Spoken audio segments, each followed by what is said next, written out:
All right, before we get to football, we lost one of the best of our kind last night in the profession, in Sean Clark's passing, and I wanted to send out our prayers and deep condolences to Sean Clark's family, his wife Janelle and daughters Gianna and son Braxton, and the App State community and UCF community, their teams, staff, players. Sean was a great coach.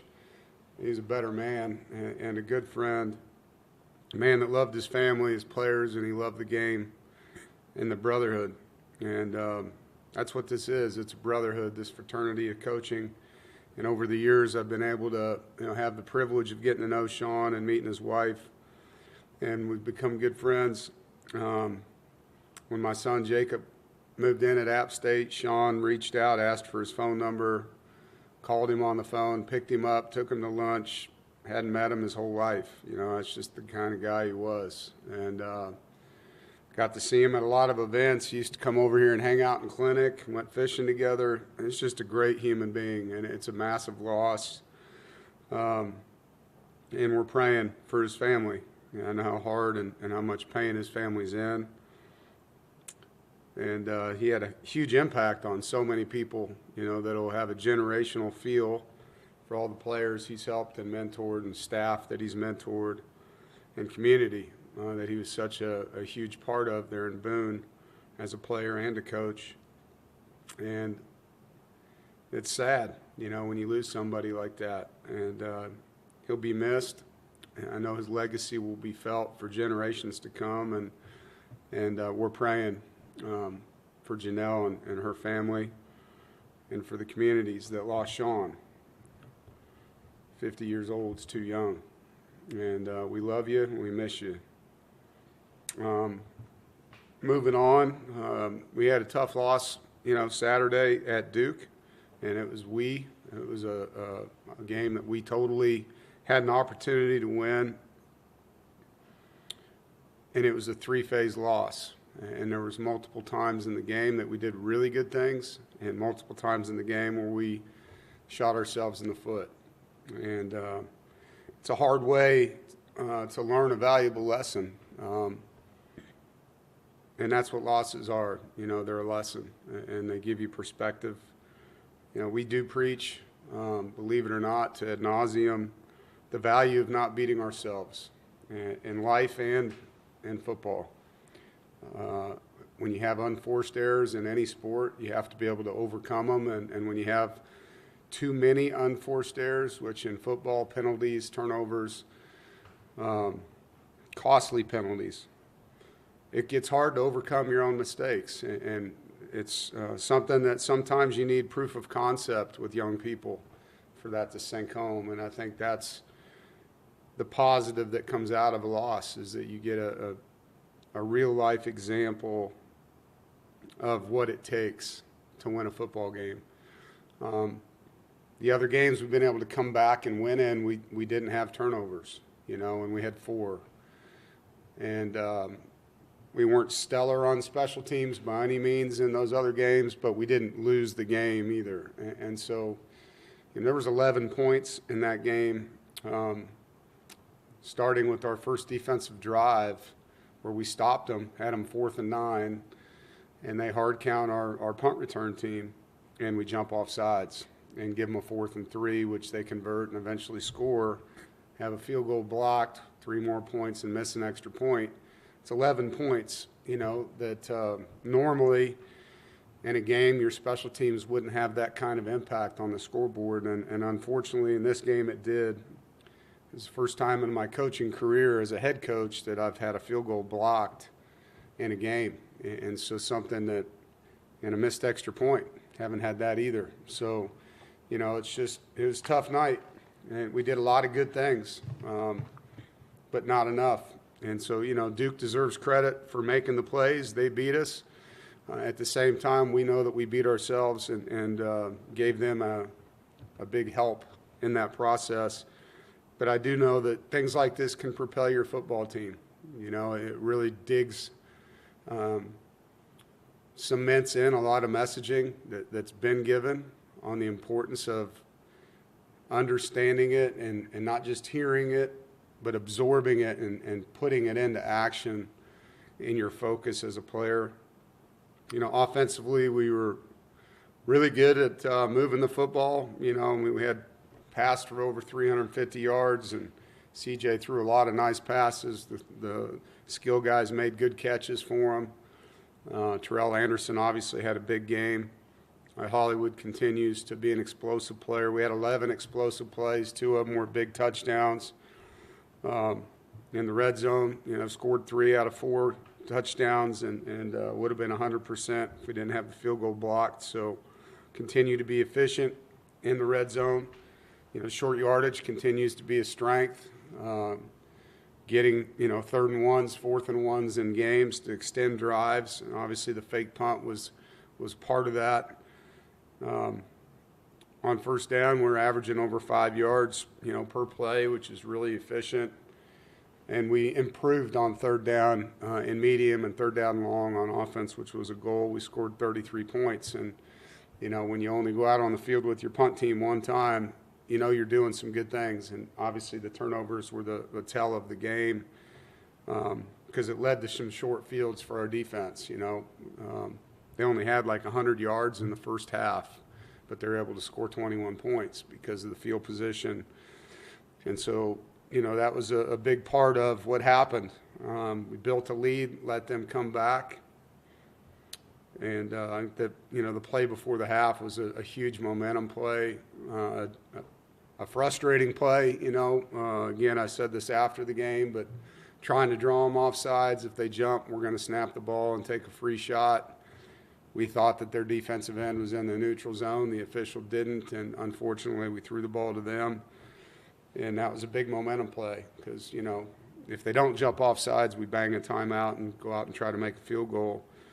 But it was a tough play there before the half because they got points off of that play, and then they started, the 3rd quarter with the ball and got points again. So a massive swing. But we still had chances to win the football game and got ourselves back into one possession there at the end and then just couldn't stop them. Gave up an explosive play, a misfit by a linebacker on the short yardage play in the 4-minute. Defensively, outside of the explosive run that I just talked about, I thought we defended their run game well. We improved on 3rd and medium and 3rd and long. We got good pressure on their quarterback on 3rd and medium and 3rd and long and forced some incompletions. On 2 of the turnovers we had, the defense held them to 0 points, so did a nice job responding there. The negatives on 1st and 2nd down, our pass rush was non-existent. We did not get off of blocks, transition well from run defense to pass rush. We had a lot of one-on-one opportunities in pass rush that we didn't win, so an area we need to improve. There were some, passes down the field. I thought we defended really well on deep balls. Both Devon and Brian had good coverage on some deep balls, but our intermediate pass coverage needs to be better. Some crossing routes and we call deep overs that we just didn't contest, and so that needs to improve. Not having Kean and Sebastian in the 2nd quarter, you can definitely feel when both of those guys aren't available. And thankfully, obviously Sebastian's was due to the targeting suspension. He's back. Kean got banged up in the game, and we think we'll have him this week. The reports have been good, so it's good news on that front. Special teams-wise, we talked about it, but, the fake punt was the positive. I thought our kickoff coverage improved. Outside of that, it was not a performance that I hope to ever see again. A missed extra point, a blocked field goal. We muffed a punt return, which led to a 99-yard drive for a touchdown, which was awesome by our offense. But, freshman punt returners got to do a better job there taking care of the football. Missed an opportunity on a bad snap by their punt team. We were in a return, didn't have a guy that saw it fast enough and didn't react well enough to get the ball blocked. Ends up being a 40-yard punt. Hell of a play by their punter and pretty bad on our part not to be able to get there fast enough. Todd's a really good special teams coach for us, Coach Goble. I have total belief and trust in him and the staff around him and the players. I know we'll play better. And the coaches and players will do a better job when it comes to that area, because I know we're better than that performance, and that's what I told the team after the game. No one likes to lose in this sport. It's painful when you do. It's way more painful when you know that you played a big part in that loss with mistakes. And so we're a better team than that. And I look forward to the opportunity to get back on the field and start working with these guys. They were awesome in our meetings yesterday. They're frustrated and want to be better and understand, all the things that we've been talking about here in this meeting. Now on to Virginia Tech, night game at home. Looking forward to being back home. It's been 2 weeks since we had a home game, and love that it's at night. Give our fans a chance to have a good time before the game. And this is a team that will respond. Like I said, this is a very coachable team. We have good team leadership in all 3 areas: offense, defense, special teams, and I trust that these guys will do what's necessary to get us back to playing better than we did on Saturday.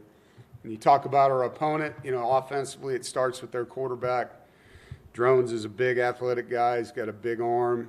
He's 235 pounds. They run him a lot. You got to tackle him. He's not going to go down easy. He's thick and he's fast. He's a tough kid. They have a talented receiver core. They've had some guys in and out. But when you watch them, they've played against good teams, South Carolina and Vanderbilt. And they've made some really nice contact catches. They've made some explosive plays. They have a receiver that transferred there from Tennessee that was a running back that they use quite a bit in the screen game and jet sweep game that's hard to tackle. And I know Philip Montgomery, he's a proven offensive coordinator, a proven head coach. He'll have his team ready. Defensively, it starts at their front. They got a really good defensive tackle, Kamari Copeland. We wanted him. Coming out of junior college, thought he was a heck of a player and a really good kid, and a lot of respect for him. I know he got injured last year. He's back, and he's a really disruptive guy, and their D tackles in general are. They also have a kid they call a Buck. We call him a Jack, but number 33, Ben Bell, another kid that we liked in the portal last year, a really tough kid that plays hard. And as a front, they're on edges. They try to disrupt. And they got guys that can do that. With all that being said, this game's about us. How we execute, how disciplined a football team are we going to be. And that's the area we have to embrace. We've got a bunch of good kids that want to do well, that have to really focus hard, and coaches helping them focus hard on the fine details of the game plan and understanding how important each one of them is. And we have a lot of football in front of us. We got a lot of good young kids to coach and mentor, and I look forward to the challenge that we have each day with these guys to help them. Any questions? Remember to raise your hand, little hand emoji, and Corey, go first. Yeah, you spoke a little bit about Terrell Anderson and his impact, but looking back at it, just the way that he was able to catch the ball, not only in short yardage plays, but also middle of the field and on some deep balls from CJ. I mean, how big of a weapon does he make this? Does he become in this offense if he can make all those catches consistently? Yeah, he had a heck of a game, and we've seen some of that stuff. He's in practice put on some, especially the tunnel screen. He's made plays, and it's been fun to watch. That room in general has had different players in each game make big plays for us. And so to have the depth and rotation and ability, it's nice to have. And I'm happy for Terrell because he's worked really hard. And a couple of those plays were huge plays in the game, field position-wise, that really changed our ability to get in the end zone. And obviously, we talk about starting fast. I mean, third play of the game to rip off a screen like that for a touchdown. It was great to see him do that. Rod? Yes, sir. When you looked at the film and you saw you mentioned there's been 3 times this year where y'all loaded the box, the other team exploded, and number 4 did that for Duke. When you looked at the film, what did you see? I saw a linebacker that has to fit the A gap, not do it. I mean, he's right there to make a play, and on defense, when you start trying to do someone else's job, both jobs don't get done. And So, in each one of these, we've had 3 explosive runs and a pass this year in short yardage, whether it was 3rd and 1 or 4th and 1. There's been a person at the point of attack that can make the play, and it's been different guys, and it's been different calls. And so, the guys got to do a better job of executing in that situation. Those are must-stop situations, and sometimes guys try to do more than they need to do. Just fit your gap where you're supposed to fit and make a play. And, one of the plays like UVA game, we had a guy come downhill and hit the safety, hit him on the line of scrimmage, missed the tackle. In this game, misfit a gap, and then same thing, they had a 4th and 1 where they threw a play-action pass, and, we had a DB covering the receiver that took his eyes off of him. And he double moved him, and there you go. It comes down to execution. And, whether the box is loaded or not, when you get into those heavier sets, it's going to be a situation where someone needs to make a tackle, and then your pursuit's got to overlap. And so we got to be better as coaches getting those kids into those reps. I mean, you're not going to be able to completely predict the formation week to week. They're going to change those things based on, what they have and where they feel like they can have the most success, but the base rules of your run fits and the players that are in the game executing is what it's going to come down to. Noah?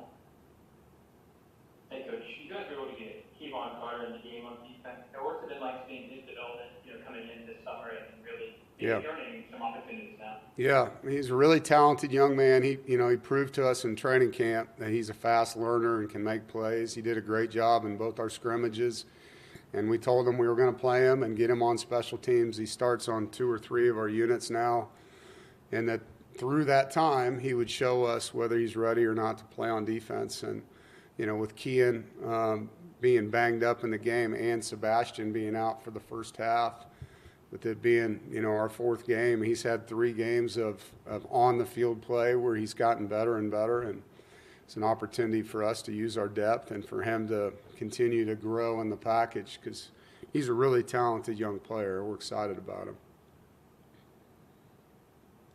Zoe?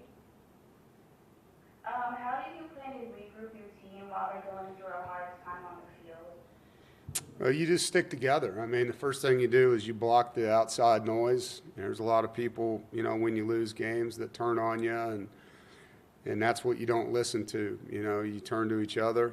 You take ownership for the things that you need to be better at, and then you go back to work. And that's the beauty of college football. When that game's over, win or lose, you got about 24 hours to dwell on it, and then you got to move on. And you get about 6 days before you get a chance to get that taste out of your mouth. And so these guys understand. It's not the first time in their life they've lost a game, and so they'll go back to it.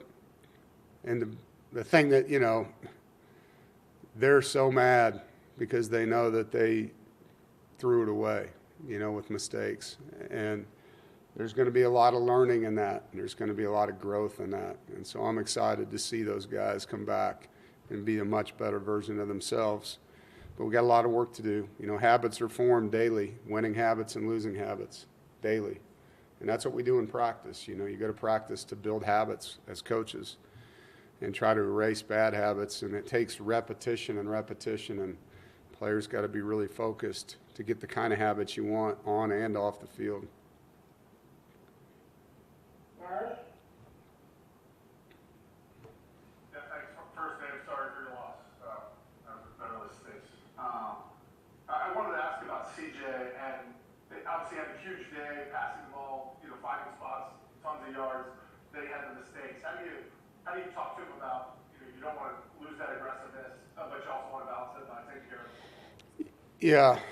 Well, the beauty of his kid, you don't have to. He knows. It's the first thing he says to you after the game. And the value of taking care of the ball, making decisions that protect our opportunities to win, and also understanding when you can take chances in the game, and these are all things a young player learns from. And trying to make plays and doing it in a calculated and safe way, there's a fine line there.